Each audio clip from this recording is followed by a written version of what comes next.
In today's video, I'm going to teach you how to increase your OneDrive storage limit.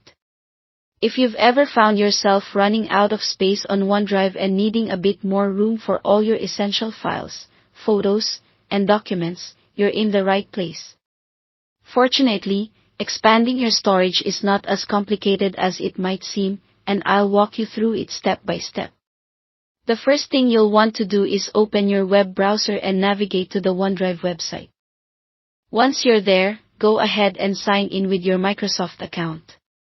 Make sure it's the account you use with OneDrive, as this will ensure any changes you make apply directly to your storage. Once you're logged in, locate the gear icon in the upper right corner of the screen and click on it to access the settings menu.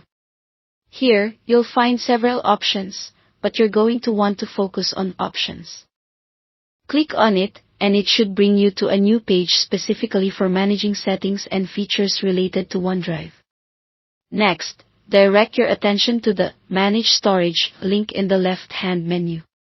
Clicking on this link will take you to the section where you can see your current storage usage along with available upgrade options.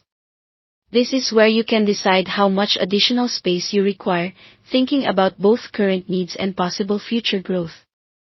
You'll see several plans listed, each with different cost and space attributes. Review these options carefully.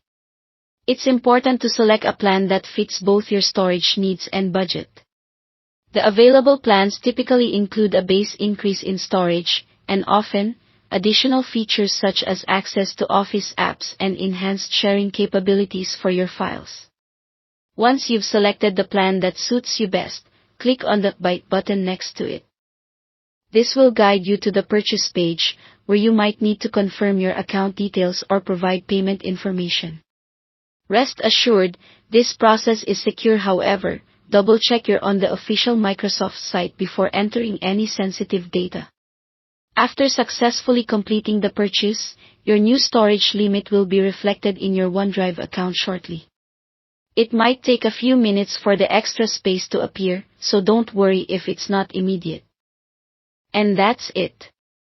You have successfully increased your OneDrive storage limit, providing you with more room to store and manage your important digital assets. Remember, staying organized and aware of your storage usage can help you make the most out of your OneDrive experience. If at any point you find you need even more storage, you can revisit these steps to adjust your plan. Thank you for watching. Stay tuned for more helpful tech tips.